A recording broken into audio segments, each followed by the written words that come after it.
and cherished in quiet reflection. The excitement visible on these radiant faces here.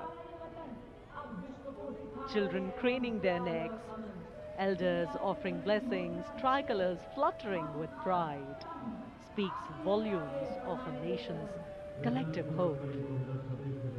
This is leadership, not from a distance, but leadership that reaches out, listens, and reassures.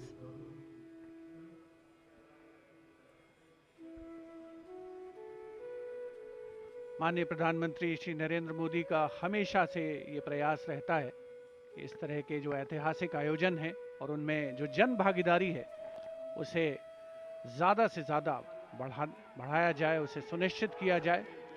और उसी क्रम में जो दर्शक यहाँ पर कर्तव्य पथ के दोनों ओर दीर्घाओं में उपस्थित हैं, उत्कंठा से प्रतीक्षा करते हैं कि कब माननीय प्रधानमंत्री महोदय उनके नज़दीक आएंगे, उनके साथ उनको सेल्फी लेने का मौका मिलेगा, उनकी यादगार फोटोग्राफ को अपने साथ संग्रहित करने का, संचित करने का अवसर मिलेगा।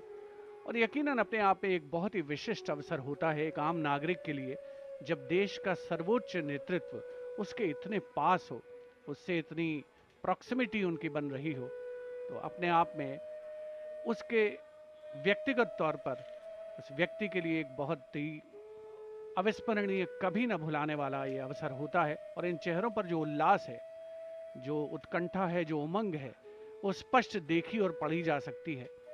77वें गणतंत्र दिवस का भव्य समापन हुआ है परेड का, जहां भारत की समृद्ध सांस्कृतिक विरासत का प्रदर्शन हुआ, देश की सामरिक शक्ति का प्रदर्शन हुआ। वंदे मातरम के 150 वर्ष इस वर्ष के गणतंत्र दिवस समारोह की मुख्य थीम, और साथ ही आत्मनिर्भर भारत, समृद्धि का मंत्र जो बन करके उभरा है, उसका अवलोकन किया देश ने, सारी दुनिया ने। आज़ादी का महोत्सव हम मना रहे हैं और पिछले वर्षों में संकल्प से सिद्धि के रास्ते पर चलते हुए लगभग हर क्षेत्र में देश ने सफलता के नए अध्याय लिखे हैं। देश का सर्वोच्च नेतृत्व सुनिश्चित कर रहा है कि विकास की यात्रा अनवरत रूप से जारी रहे और वर्ष 2047 तक भारत को विकसित राष्ट्र बनाना हमारा पावन संकल्प है। Prime Minister Narendra Modi, waving to the engines of any democracy, its driving force, its people. The country we all build is the country we bequeath.